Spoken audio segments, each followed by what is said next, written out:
Welcome back to my 10 favorite people. Hope you're doing well. I'm incredibly excited for today's video because we know Bitcoin follows the global liquidity index and there have been some headwinds for liquidity recently. And Bitcoin and the GLI have had a very clear lagged relationship this entire cycle, so it's no surprise that months of chopping around for the GLI has resulted in months of chopping around for Bitcoin. The good news is that one of the main headwinds for liquidity recently, the US government shutdown, is going to be coming to an end. This has been a major headwind for liquidity because during US government shutdowns, the government cannot spend out of its Treasury General account, which essentially acts as the US government's checking account. And as you can see here, it recently hit just under $1 trillion because no spending has been coming out of it. And that's the exact same area where the previous two tops have occurred. So spending out of the TGA will likely restart once again. Now the Senate has approved a funding bill to reopen the US government, and it's just awaiting a vote in the House, and it's most likely going to pass there as well because constituents are very upset that the US government shutdown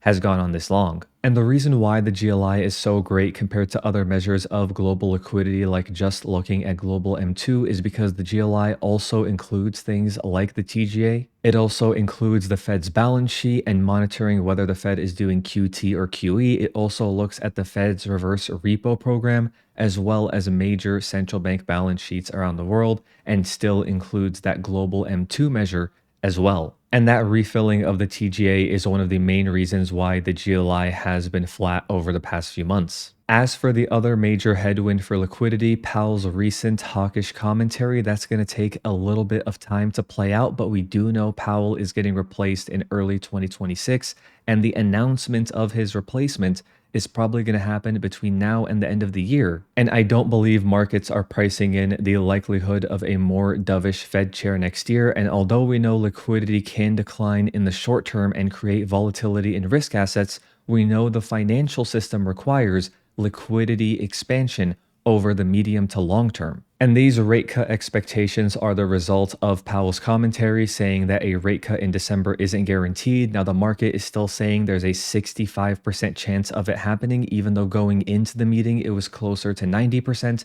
But as of right now, the market is only pricing in 3 rate cuts over the next 12 months, which is lower than what the market was expecting going into the recent FOMC meeting, and that's resulting in some strengthening of the US dollar here. But again, I believe this is just short-term strengthening before it has to inevitably roll over because the financial system needs a weak dollar and a dovish Fed to function. So could the global liquidity index keep going down in the short term here before recovering, or will it just recover immediately? It's impossible to know, but because risk assets follow it with a lag, we should know well in advance what to expect from the global liquidity index over the next few months. Because I don't believe the US economy can handle a Fed funds rate of 3% over the next few years like the market is currently pricing in, especially after we had 0% Fed funds rate over the past decade or so. And the Fed told us that they're going to be ending quantitative tightening on December 1st, and it's only a matter of time before they start doing QE after that to help the bond market. Is it going to be a month after? Is it going to be 6 months after? Nobody knows,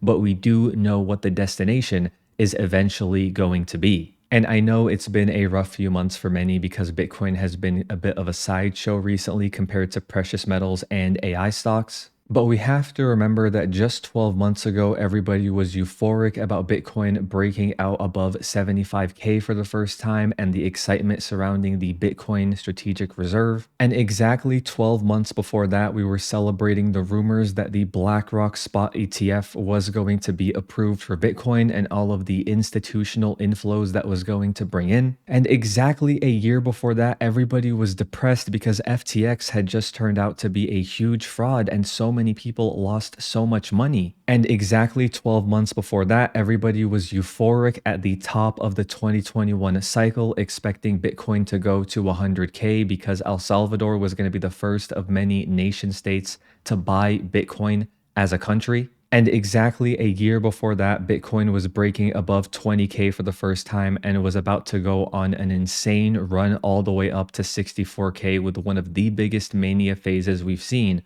over the past 5 years. So although it can feel very boring and terrible right now, never underestimate how quickly sentiment can shift in this market. We know that fiat currency debasement as a trend isn't going anywhere, and we know that politicians are going to keep coming up with more and more handouts to win votes, whether it's a $2,000 tariff dividend, even though I don't think this gets approved because it needs to be approved by Congress, or it's kicking the can down the road with the housing bubble by introducing 50-year mortgages. We know there is no interest in fixing this debt issue by cutting spending. And the only way this debt problem is going to be solved is by monetizing the debt and expanding the money supply using the Fed's balance sheet and doing major QE. And that's why I believe this is one of the most important charts for us to keep an eye on as long-term investors, the global liquidity index's macro breakouts and their relationship with Bitcoin. We know that liquidity conditions can tighten in the short term, but in the long term, they have to continue to ease to keep the entire financial system from breaking. So what changes did I make to my portfolio this week as a result of all the fear and uncertainty being spread right now? I made no changes to my portfolio because Bitcoin is still closing above its 50-week moving average, so our macro uptrend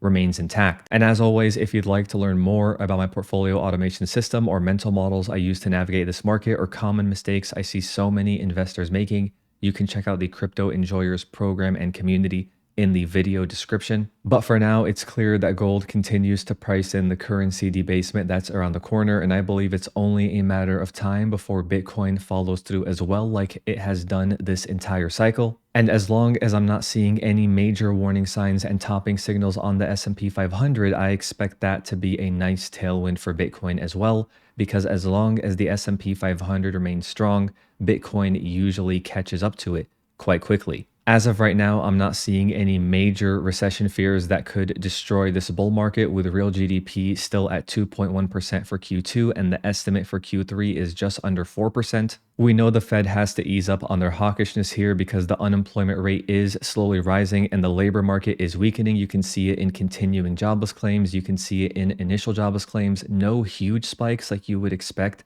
at the beginning of a recession, but it is weakening enough to put pressure on the Fed to be less hawkish, even though inflation is still above their 2% target, whether you look at PCE or core PCE. But I do believe the Fed is going to be forced to prioritize the labor market over the inflation rate being a little bit above their target. As for Bitcoin, it's getting very close to the center of our fair value region in terms of its extension from the 200-week moving average. If we close below the 50-week and start to break below it, we can talk about accumulating at much better prices. But if we close above the 50-week and maintain our trend, I'm going to be targeting taking some profits in the expensive or maybe even the very expensive region, depending on how long this cycle can go on for. And now I know there continues to be a ton of fear out there. We're even seeing articles comparing this most recent sell-off to the post-2000 dot-com crash. And I'm already starting to get questions about the Bitcoin death cross and how low Bitcoin's price is going to go if we do end up getting that terrifying death cross that confirms that we're going to be heading a lot lower. When in reality, these terrifying death crosses actually usually end up marking local bottoms for Bitcoin and have already done so 3 times already this cycle, so I wouldn't be surprised if the same thing happened this time around. We're seeing something very similar from the stablecoin supply ratio, which is at a level where local bottoms have been found the last 3 times they were visited. And I know the elephant in the room that everybody is still terrified about is the 4-year cycles and how this bull market has been the exact same length as the previous 2 if we do in fact top in October.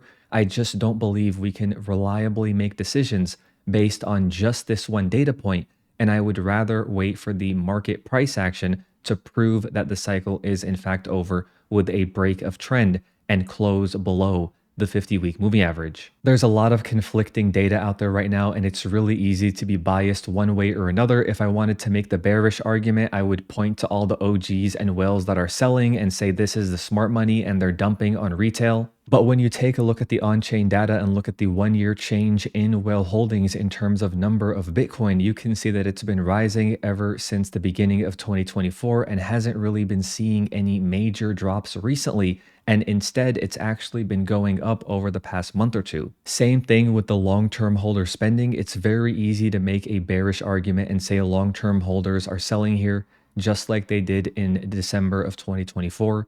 and March of 2024. But you can just as easily make the bullish argument that all of that long-term holder selling is being absorbed by these accumulator addresses, which are addresses that have a history of not really selling coins once they buy them. And same thing with ETFs. If you want to be a bull, you can say, look at these ETF inflows, we're going so much higher. If you want to be a bear, you can say, look at the recent outflows, there's no way we're going higher, we have to be going down. But we usually see outflows at local lows, so it's very easy to interpret this ETF data in whichever way you'd like, depending on your bias. Same exact thing with MicroStrategy. If I wanted to make a bearish argument, I would say it's breaking down here just like it did in the last cycle, and once that happened, Bitcoin entered a bear market because Saylor was one of the biggest purchasers of Bitcoin and could no longer do so. And it's very easy to make that argument because the purchases recently have been absolutely tiny compared to the billions and billions of dollars of Bitcoin that MicroStrategy was buying earlier this year and in late 2024. But the bullish argument here would be that Strategy's MNAV has already dropped from a peak of 3 all the way down to 1.2, so downside is quite a bit more limited here, and Saylor might be able to come up with new unique ways to raise debt and buy Bitcoin now that MicroStrategy might be a little bit more appealing to investors at this current MNAV. So it's very clear here that there's plenty of bearish narratives to have a bearish bias if that's what you're looking for, and there's plenty of narratives to have a bullish bias if that's what you're looking for. And that's why I believe the best way to navigate these major inflection points in this market is to stick with the price action and the macro trend until it breaks, because that's the market telling you who's in control. This is exactly what saved me in 2021. I did some major de-risking when we lost the 50-week moving average, even though I didn't want to, even though there were still plenty of bullish narratives, and even though I had a long-term thesis that Bitcoin should head higher, I managed my risk when that 50-week moving average had a clear break, and I was very happy I did so, and I will do the same thing once again if we see that major break in trend, no matter what bullish or bearish narratives I see spread all over X. And that's why Monday's free weekly report was called Holding the Line, because we did close above the 50-week moving average on Sunday. And when we have such a major pivot and very simple invalidation level, it's so much easier to just let the market tell us whether the bulls or bears are in control than sift through hundreds of narratives and charts trying to figure out which ones to ignore and which ones to latch onto. So we'll see what happens. As of right now, in terms of trading ranges, Bitcoin is showing signs of weakness with this breakdown. We have had these breakdowns from trading ranges recently, and Bitcoin has been able to recover. So that's why I'm going to be keeping an eye on that 50-week moving average to see if we can get that reclaim, or if this ends up being a breakdown, which would be a major sign that we're entering a bear market. But until the market tells us which way it's going to go, there's no reason to try and gamble too heavily by guessing which way it's going to. As for seasonality, November is still off to a bit of a rough start, down 4%. Again, still a lot of time left in this month, and I really wouldn't be surprised if we bottom on the 50-week moving average and close this month green. We just need some help with the US government shutdown ending and some more dovish commentary from the Fed instead of the stubborn hawkishness that they've been spewing recently. And in terms of how low I think Bitcoin will go during this correction, we are in the possible region where I expect Bitcoin to bottom. I think it's unlikely that we go back to the 80,000s and 70,000s, but anything is possible if structure breaks. But as of right now, these are the support levels I'm watching and the current probabilities of them being reached, in my opinion. As for Ethereum, bulls are fighting to hold the range mid at 3,400 here. This is exactly where we would expect a local bottom if the trend is going to continue, and it's no coincidence that Bitcoin is at a crucial support level as well. This range mid has been very important for Ethereum this entire cycle, acting as a resistance sometimes and acting as support other times, and we really want to see it flip to support here, especially because we've already deviated below our previous low. So if we were going to continue this macro uptrend, this is where I would expect bulls to hold the line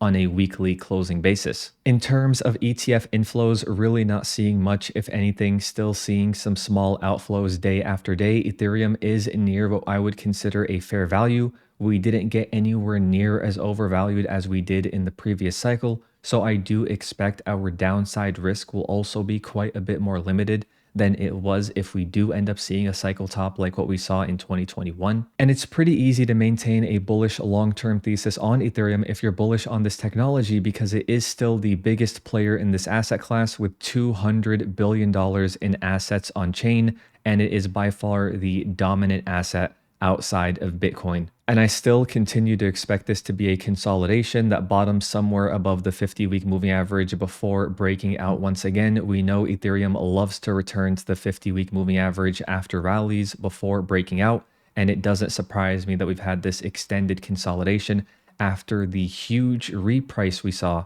from about April of this year until about August. I mean, it really feels like a blur looking back at it now all these months later. As for altcoins, still really not much happening with the altcoin season index sitting at 39. I don't expect any type of alt season until Ethereum enters price discovery, and we're still a bit removed from that happening. But we are seeing some interesting developments that I'm going to be keeping an eye on. Coinbase is debuting their token sale platform, which will be interesting to see if that can bring some retail attention to the space. We also still have the crypto market structure bill working its way through Congress, and we even have one of the Fed governors talking about how stablecoins can push down US interest rates. And we are seeing more and more evidence of staking ETFs coming to this asset class, which is something that has been long awaited for. And even the US Treasury Secretary is talking about these new ETPs with staking, which is something that we couldn't have even imagined 2 or 3 years ago. But of course, I believe the most important factor for altcoins alongside Ethereum entering price discovery is the Russell 2000 breaking out and entering price discovery. It is the best indicator of investor risk appetite because small caps are a lot more sensitive to interest rates.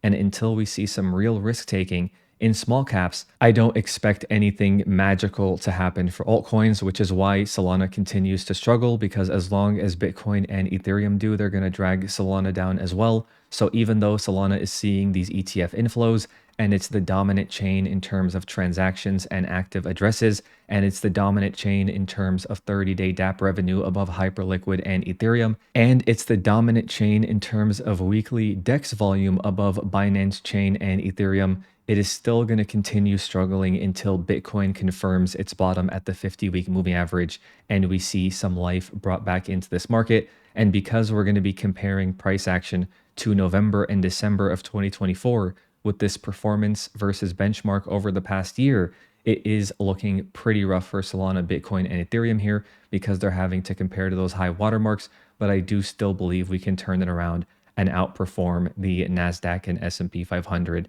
over the next few months. But as always, as we look forward, the federal government is still running huge deficits. That trend seems to be worsening year after year with no signs of stopping. Exponential debt growth means exponential money supply growth as the currency gets debased, and that is a bullish tailwind for risk assets we price in the fiat currency like the S&P 500 and fixed supply risk assets like Bitcoin. But as always, let me know what you expect. Thank you so much for the support on the recent videos. Thank you so much for watching, and I'll talk to you soon.